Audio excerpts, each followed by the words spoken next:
ರಾಜ್ಯ ಸರ್ಕಾರ ಜಾತಿ ಸಮೀಕ್ಷೆಯನ್ನು ಮಾಡ್ತೀವಿ ಅಂತ ಹೇಳಿ ಘೋಷಣೆ ಮಾಡಿದೆ. ಈ ಬಗ್ಗೆ ಮಾತಾಡಲಿಕ್ಕೆ ರಾಜ್ಯ ಹಿಂದುಳಿದ ಆಯೋಗದ ಅಧ್ಯಕ್ಷರಾಗಿರ್ತಕ್ಕಂಥ ಮಧುಸೂದನ್ ಆರ್ ನಾಯ್ಕ ಅವರಿದ್ದಾರೆ. ಸರ್ ನಮಸ್ತೆ. ಮೊದಲಾಗಿ ರಾಜ್ಯ ಸರ್ಕಾರ ಘೋಷಣೆ ಮಾಡಿದೆ ಜಾತಿ ಸಮೀಕ್ಷೆ ಮಾಡ್ತೀವಿ ಅಂತ ಹೇಳಿ.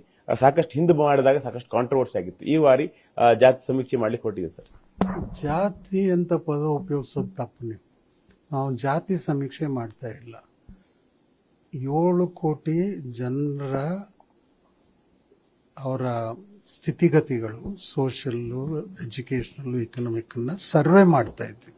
ಸರ್ವೆ ಅದು ಜಾತಿ ಗಣತಿಗಿಂತ ಬಹಳ ಡಿಫ್ರೆಂಟ್ ಇದೆ. ಅದನ್ನೇ ನಾನು ಅವ್ರಿಗೆ ಹೇಳ್ತಾ ಇದ್ದೆ. ಒಂದು ಸ್ವಲ್ಪ ನೋಡಿ, ಕಾನ್ಸ್ಟಿಟ್ಯೂಷನ್ ನಲ್ಲಿ ನಾವು we must abide by constitution ಅಲ್ವಾ, ಅದರ ಪ್ರಕಾರ ಮಾಡ್ಲಿಕ್ಕೆ ಬರೋದಿಲ್ಲ.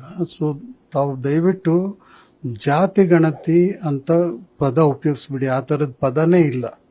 ನಮ್ಮ ಆಕ್ಟ್ ಪ್ರಕಾರನೂ ಮ್ಯಾಂಡೇಟ್ ಇರೋದು ಸಮೀಕ್ಷೆ. ಅವರ ಸೋಷಿಯಲ್ ಸ್ಟೇಟಸ್ ಹೇಗಿದೆ, ಅವರ ಎಜುಕೇಶನಲ್ ಸ್ಟೇಟಸ್ ಹೇಗಿದೆ, ಅವ್ರ ಇಕನಾಮಿಕ್ ಸ್ಟೇಟಸ್ ಏನಿದೆ, ಅದನ್ನ ನಾವು ಕ್ಯಾಪ್ಚರ್ ಮಾಡಿ ನಮ್ಮ ಸರ್ವೆಯಲ್ಲಿ ಅದನ್ನ ಎಷ್ಟು ರಿಸರ್ವೇಶನ್ ಕೊಡಬೇಕು ಅಂತ ಗವರ್ಮೆಂಟ್ ತೀರ್ಮಾನ ಮಾಡುವಾಗ ಅದನ್ನ ಬಳಸ್ಕೊಂಡು ಗವರ್ಮೆಂಟ್ನವರು ತೀರ್ಮಾನ ಮಾಡ್ತಾರೆ. That is the process are the functions of this commission and the government under the act. So ಈ ಸಮೀಕ್ಷೆ ಮಾಡ್ತಾ ಇರೋದು ನಾವು ಸೋಷಿಯಲ್, ಎಜುಕೇಶನಲ್, ಇಕನಾಮಿಕ್ ಅದಕ್ಕೆ ಆಡ್ ಮಾಡಿದ್ದೀವಿ. ಎಂಪ್ಲಾಯ್ಮೆಂಟು ಮತ್ತು ಪೊಲಿಟಿಕಲ್ ಆಲ್ಸೋ ಈಗ ಈ ಸಮೀಕ್ಷೆಯಲ್ಲಿ ಆಡ್ ಮಾಡಿಬಿಟ್ಟು ಡಾಟಾವನ್ನು ಜನರೇಟ್ ಮಾಡ್ತೀವಿ. ಸರ್, ಈಗ ಈ ಬಾರಿ ಸಮೀಕ್ಷೆ ಹೇಗೆ ನಡೀತದೆ? ಕಳೆದ ಬಾರಿ ಪ್ರಶ್ನೆ ಬಂದಾಗ ಅನ್ಸೈಂಟಿಫಿಕ್ ಅಂತೇಳಿ ಒಂದಿಷ್ಟು ಜನ ವಾದ ಮಾಡಿದ್ರು. ಈ ಬಾರಿ ಸೈಂಟಿಫಿಕ್ ಆಗಿ ಹೇಗೆ ಸಮೀಕ್ಷೆ ನಡೀತದೆ? ಅದು ನೀವು ಅನ್ಸೈಂಟಿಫಿಕ್ ಅಂತ ಹೇಳೋದು ಫಸ್ಟ್ ನನಗೆ ಹೇಳ್ಬೇಕು ಯಾವ ತರ ಅನ್ಸೈಂಟಿಫಿಕ್ ಆಗಿದೆ ಅಂತ. ಮನೇಲಿ ಕೂತ್ಕೊಂಡು ಬರೆದ್ರು ಅಂತ ಕಮೆಂಟ್ಗಳು, ಪೊಲಿಟಿಕಲಿ ಕಮೆಂಟ್ಗಳು, ಅದನ್ನ ಎಲ್ಲರೂ ಏನು ಕಮೆಂಟ್ ಮಾಡಬಹುದು. ಬಟ್ ನೀವು if you go by the factual aspect, I don't know whether it is, ಈಗ ನಾನು ಅದನ್ನ ಅನಲೈಸ್ ಮಾಡೋದು ಸರಿನೋ ತಪ್ಪೋ ಗೊತ್ತಿಲ್ಲ. ಸಿನ್ಸ್ ನೀವು ಸ್ಪೆಸಿಫಿಕ್ ಆಗಿ ಆ ಪ್ರಶ್ನೆ ಕೇಳಿದ್ರಿಂದ ನಾನು ಹೇಳ್ತಾ ಇದ್ದೀನಿ. It is not relevant for the present day. Kantharaj ಅವರು they surveyed based on the direction given by the government under section 9. ಆ ಟೈಮ್ನಲ್ಲಿ 6 ಕೋಟಿ ಜನರಿದ್ರು ನಮ್ಮ ಕರ್ನಾಟಕದಲ್ಲಿ ಅಂತ ಹೇಳಿ ಅಸೆಸ್ ಮಾಡಿದ್ರು. ಅವರು 5,94,00,000 ಜನರದ್ದು ಡಾಟಾ ಕ್ಯಾಪ್ಚರ್ ಮಾಡಿದ್ದಾರೆ. ಆಯ್ತು, ಅದನ್ನ BL, which is a independent private entity in public ido, ಅವರು they took it computerized, ಅದಕ್ಕೇನಂತಾರೆ digitalized, and finalized or analyzed the data. Agency like the BEL, ಅದರಲ್ಲಿ ಗವರ್ಮೆಂಟ್ನವರು ಇನ್ವಾಲ್ವ್ ಆಗಿರಲಿಲ್ಲ ಅಥವಾ enumerators involve. It was an independent exercise. ಅದಾದಮೇಲೆ the entire digitalised data was sent to Indian Institute of Business Management, which is again a very respected entity independent of governmental authorities. They looked into that data and they certified that it is in order, it is very scientifically evolved, and it matches with the figures as was available with reference to 2011 census anta. Adadmele it came back to the commission. ಅಷ್ಟರಲ್ಲಿ ಕಾಂತರಾಜ್ ಅವರ term ಮುಗಿದೋಗಿತ್ತು. ಅದಕ್ಕೇನೆ ಅವರು there are 2 functions of this commission. ಒಂದು ಸಮೀಕ್ಷೆ ಮಾಡೋದು, ಸಮೀಕ್ಷೆ ದತ್ತಾಂಶವನ್ನು ತಗೊಂಡು ಗವರ್ಮೆಂಟಿಗೆ ಅಡ್ವೈಸ್ ಮಾಡೋದು. ನಿಮ್ಮ ಲಿಸ್ಟ್, ಎಕ್ಸಿಸ್ಟಿಂಗ್ ಲಿಸ್ಟ್ನಲ್ಲಿ ಏನು ಚೇಂಜಸ್ ಮಾಡಬೇಕು, ಯಾರನ್ನ ಇನ್ಕ್ಲೂಡ್ ಮಾಡಬೇಕು, ಯಾರನ್ನ ಎಕ್ಸ್ಕ್ಲೂಡ್ ಮಾಡಬೇಕು ಅನ್ನೋದು ಸೆಕ್ಷನ್ 11 ಮ್ಯಾಂಡೇಟ್ ಇದೆ. ಅದನ್ನು ಮಾಡುವಾಗ it takes the assistance of the commission as an input based on the data. ಆ ಡಾಟಾವನ್ನು ರಿಲೈ ಮಾಡಿ ರಿಪೋರ್ಟ್ ಕೊಡಿ ಅಂತ ಹೇಳಿ ಗೌರ್ಮೆಂಟ್ನವರು ಅದನ್ನ ಕೇಳಿದ್ರು ಆವಾಗ. ಬಟ್ ಕಾಂತರಾಜು ಅವ್ರ ಕಮಿಷನ್ ಟರ್ಮ್ ಮುಗ್ದಿದ್ರಿಂದ ಹೆಗ್ಡೆ ಅವ್ರನ್ನ ಅಪಾಯಿಂಟ್ ಮಾಡಿದ್ರು. ಅದು ಮಾಡೋಕ್ಕೆ ಒಂದು ಸ್ವಲ್ಪ ಟೈಮ್ ಲ್ಯಾಗ್ ಆಯ್ತು. ಹೆಗ್ಡೆ ಅವರು 2019 ಬಂದ್ರಂತ ಕಾಣ್ತದೆ. ಇದನ್ನ ಮುಂಚೆನೆ ಮಾಡಿದ್ರು ಸರ್ವೆ ರಿಪೋರ್ಟ್ ಅನ್ನು. ಆದ್ರೂ ಜಯಪ್ರಕಾಶ್ ಹೆಗ್ಡೆ ಅವರು ಪ್ರಯತ್ನ ಮಾಡಿ ಆ ದತ್ತಾಂಶವನ್ನೇ ತಗೊಂಡು ಕೆಲವು ಅಡ್ವೈಸ್ ಮಾಡಿದ್ರು, which was accepted by the government. ಅವ್ರ ಗವರ್ಮೆಂಟ್ನವರು ತಾವು ಸರ್ವೆಯನ್ನು ಎಕ್ಸೆಪ್ಟ್ ಮಾಡಿದ್ದೀವಿ, ರಿಜೆಕ್ಟ್ ಮಾಡಿದ್ದೀವಿ ಅಂತ ಏನು ಬರೀಲಿಲ್ಲ. ಬಟ್ ಆ ದತ್ತಾಂಶವನ್ನು ತಗೊಂಡು ಕೆಲವು ಡಿಸಿಷನ್ ತಗೊಂಡ್ರು. ಅದು ಮತ್ತೆ ಇದು ಗವರ್ಮೆಂಟ್ ಇದಕ್ಕೆ ಕೋರ್ಟಿಗೆ ಹೋಗಿ ಪೆಂಡಿಂಗ್ ಉಳಿದಿದೆ, ಅದರಿಂದ ಏನು ಚೇಂಜ್ ಆಗಿಲ್ಲ. ಬಟ್ ಅದು fact that it was acted upon by the government, not this government but the previous government, itself shows there was nothing wrong in the data collected by Kantaraju. ಈಗ ಹಾಗೆ unscientific ಅಂತ ನೀವು ಹೇಳಿದ್ರೆ ನನ್ಗೆ ತಿಳಿಸಿ ಯಾವ ಥರ ಅನ್ಸೈಂಟಿಫಿಕ್, ನಾವು ಕರೆಕ್ಟ್ ಮಾಡ್ಲಿಕ್ಕಿದ್ರೆ ಮಾಡ್ತೀವಿ ಸರ್ ಅಂತ ನಾನು ಭಾಳ ಜನರಿಗೆ ಕೇಳಿದೆ. ಯಾರಿಗೂ ಉತ್ತರ ಇಲ್ಲ. ನನಗೆ I am still to understand how it is unscientific. What do you mean by unscientific ಅಂತ ಹೇಳ್ತಾರೆ. ಕೆಲವರು ಹೇಳ್ತಾರೆ ತಮ್ಮ ಮನೆಗೆ ಬರಲಿಲ್ಲ ಅಂತ. ಇದು this is a voluntary giving of information by persons who are being enumerated, self declaration. There is no compulsion by law or by government. ಈಗ ನೀವು ಬಂದು ಏನಾದರೂ ಹೇಳಿದ್ರೆ ಅದರಲ್ಲಿ ತಪ್ಪು ರೆಕಾರ್ಡ್ ಮಾಡಿದ್ದಾರೆ ಅಂತ ಹೇಳಿದ್ರೆ ಅದೊಂದು ಬೇರೆ ವಿಷಯ. ಅದನ್ನ ಅನ್ಸೈಂಟಿಫಿಕ್ ಅಂತ ಅಡ್ರೆಸ್ ಮಾಡಬೇಕು ಅಂತ ಹೇಳಿ ನಾವೆಲ್ಲ ಚರ್ಚೆ ಮಾಡಿ ಅದಕ್ಕೆ ಸೊಲ್ಯೂಷನ್ ಇವಾಲ್ವ್ ಮಾಡಿ ಈಗ ನಾವು ಮುಂದುವರಿಸ್ತೀವಿ ಅದನ್ನು. ಬಟ್ ನನ್ನ ಪ್ರಕಾರ there is no way by which you can say unscientific. ಈಗ ಡಿಫ್ರೆನ್ಸ್ ಯಾಕೆ ಬರ್ತದೆ ಅಂತಂದ್ರೆ, politically there is a notion that the parties take the population as a parameter to decide how many seats should give to what community. It happens in practice. There is no rationale or anything. Our purpose is some people claim that this is not reliable. ಅದು ಒಂದೇ ನನ್ಗೆ ಅರ್ಥ ಮಾಡ್ಕೊಂಡಂಗೆ. Unless that gentleman comes and tells me this is unscientific because of this reason. ನಾನು ತಿಳ್ಕೊಂಡ ಮಟ್ಟಿಗೆ there is nothing unscientific. If there is a variance, the variance is because of the figures which are available to the political leaders at the booth level. Or they have their own list. Booth ready ಮಾಡುವಾಗ they would have had their own list.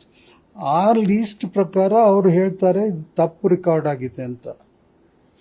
ನಾವು we are trying to address all those concerns. In fact ನಾವು ಈ ಸಾರಿ ಮುಂಚೆ ನಾವು census ಪ್ರಕಾರ house list ಮಾಡಿ ಕಾಂತರಾಜ್ ಅವರು ಮಾಡಿದ್ರು. Therefore it took considerable time. ಈ ಸಾರಿ ನಾವು we will go by booth indicator. ಇಂಥ ಬೂತ್ನಲ್ಲಿ ಏನು ಲೀಸ್ಟ್ ಇದೆ ಅದನ್ನ ಬೇಸಿಸ್ ಮಾಡಿ we will allocate the enumeration work to teachers. Generally each booth will have about 500 or 400. ಅದನ್ನ ಡಿವೈಡ್ ಮಾಡಿ ಒಬ್ಬರಿಗೆ ಎನ್ಯುಮರೇಟರ್ಸ್ಗೆ ಎಷ್ಟು ಹೌಸ್ ಅಲಾಟ್ ಮಾಡಬೇಕು, ಎಷ್ಟು ಫ್ಯಾಮಿಲಿ ಅಲಾಟ್ ಮಾಡಬೇಕು ಡಿಸೈಡ್ ಮಾಡಿ ಡಿವೈಡ್ ಮಾಡಿ ಅವರಿಗೆ ಇಂಟ್ರೆಸ್ಟ್ ಮಾಡ್ತಾರೆ. ಸೊ ಅದನ್ನು ಮಾಡುವಾಗ what precaution should be taken by us to address these possible issues which may crop up. ಇದು ಇಂಥ ಅಲಿಗೇಷನ್ಸ್ ಮಾಡ್ತಾನೆ ಇರ್ತಾರೆ, ಮಾಡಬೇಕಂತ ಇದ್ರೆ ಮಾಡ್ತಾನೆ ಇರ್ತಾರೆ. ಬಟ್ ನಾವೇನು ಪ್ರಿಕಾಷನ್ ತಗೊಳ್ಬೇಕು ಅಂತ ನಾವು ಎಕ್ಸಾಮಿನ್ ಮಾಡ್ತಾ ಇದ್ದೀವಿ. ಈ ಸರಿ ಎನ್ಯುಮರೇಷನ್ನಲ್ಲಿ ನಾವು ಪ್ರೊಬೆಬ್ಲಿ ಇನ್ನೂ ತೀರ್ಮಾನ ಆಗಿಲ್ಲ, will make known to that person that this is your declaration. Printout ಕೊಟ್ಟು ಅಥವಾ it will be uploaded by a PDF form. ಅವ್ರಿಗೆ ಏನಾದರೂ ಅದರಲ್ಲಿ ತಪ್ಪು ರೆಕಾರ್ಡ್ ಆಗಿದ್ರೆ will give an opportunity to correct it. ನಮ್ಮ ಕಾಸ್ಟ್ ಅನ್ನು ತಪ್ಪು ಬರೆದಿದ್ದೀರಿ, ತಮ್ಮ ಹೆಸರು ತಪ್ಪು ಬರೆದಿದ್ದೀರಿ ಅಂಥವು ಏನಾದರೂ ಇದ್ರೆ ಒಂದು ವಿಂಡೋ ಇರ್ತದೆ. ದಟ್ಸ್ ಎ ಪ್ರೋಸೆಸ್ ಆಫ್ ಇದು addressing these concerns which you told me some people are making these allegation. ಅವನ್ನೆಲ್ಲ we have factored in, we have taken note of that. We will address those concerns. ಯಾವ್ದು details I can give you now. ಏನೇನು concern ಅನ್ನು ನಾವು address ಮಾಡಬೇಕು ಅನ್ನೋದನ್ನ ಚರ್ಚೆ ಮಾಡಿಕೊಂಡು will ಕಾಂಕ್ರಿಟೈಸ್ it. ಈ ವರ್ಷ ಎಷ್ಟು ದಿನಗಳ ಕಾಲ ಸಮೀಕ್ಷೆ ನಡೀತಿದೆ ಮತ್ತೆ ಅದಕ್ಕೆ ಎಷ್ಟು ಜನರು ಬಳಸಲಾಗುತ್ತೆ ಸರ್ ಅಂತ? ನಾವು ಈಗ ಇವತ್ತು ಪ್ರಪೋಸಲ್ ಕೊಟ್ಟಿರೋದು ಟೀಚರ್ಸ್ ಅನ್ನ ನಾವು ಬಳಕೆ ಮಾಡ್ತೀವಿ. ಅವ್ರು ಈಗಾಗಲೇ ಟ್ರೈನ್ ಆಗಿದ್ದಾರೆ. Teachers are the most respected ಇದು group of persons in the state and ಅವರಿಗೆ ಎಕ್ಸ್ಪೀರಿಯನ್ಸ್ ಆಗಿದೆ. They have commitment also to the cause of public service. Therefore will possibly involve the teachers.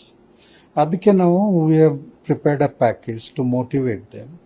ಅವರಿಗೆ ನಾವು ವೆಕೇಶನ್ ಡಿಪ್ರೈವ್ ಮಾಡ್ತಾ ಇರೋದ್ರಿಂದ ಅದನ್ನು ಹೇಗೆ compensate ಮಾಡಬೇಕು ಅಂತಾನು ವಿಚಾರ ಮಾಡಿ we have included in the package. ಈ ಏನು ಅವರಿಗೆ ವೆಕೇಶನ್ ಹೋಗ್ತದೆ ಅದನ್ನ ಮುಂದೆ ಉಪಯೋಗಿಸ್ಲಿಕ್ಕೆ will provide for by way of in the nature of ಇದು ಏನು ಅರ್ನ್ ಲೀವ್ ಅಂತ ಪ್ರೊವೈಡ್ ಮಾಡ್ತಾರೆ, which they can either encash or utilise it in future.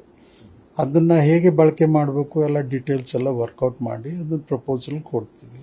ನನ್ನ ಪ್ರಕಾರ it will be a very satisfactory proposal which will motivate with the support of all political religious leaders. So we should be able to take it forward from that. Now adike the cause being for a larger purpose, not confined to identifying backward classes. I am sure there will be a larger participation. And now periodically we will interact with the public. We will explain to them what is the purpose. Yake our involvement is necessary not only for the government for themselves. How it will benefit them anta ella ನಾವು publicity ಕೊಟ್ಬಿಟ್ಟು ಅವರಿಗೆಲ್ಲ ತಿಳಿಸಿ then we take it forward. Sir, ಈಗ ಒಳಪಂಗಡಗಳು ಜಾಸ್ತಿ ಇರುತ್ತೆ, ಆ ಸಂದರ್ಭದಲ್ಲಿ ತಪ್ಪಾಗಿ ಬರೆಸ್ತಾರೆ, ಮೀಸಲಾತಿಗೋಸ್ಕರ ತಪ್ಪು ಬರೆಸ್ತಾರೆ.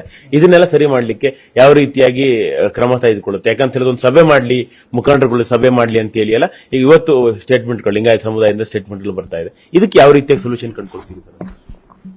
ಅದಕ್ಕೆ ಅವ್ರು ಈಗಾಗಲೇ ಮುಖಂಡರು ಹೇಳಿದ್ದಾರೆ ಹೇಗೆ ಮಾಡಬೇಕು ಅಂತ. ನನ್ನ ಪ್ರಕಾರ ನಾವು every caste sub caste will be enumerated. ನಾನು ಹೇಳಿದ್ನಲ್ಲ 7 ಕೋಟಿ ಜನರಿಗೂ ಅವ್ರು ಯಾವುದೇ ಕಾಸ್ಟ್ನಲ್ಲಿರಲಿ ಕಾಸ್ಟ್ ಇಲ್ಲದೆ ಇರಲಿ ಅವ್ರಿಗೆಲ್ಲರದ್ದು ಸಮೀಕ್ಷೆ ಮಾಡ್ತೀವಿ. Will capture the data.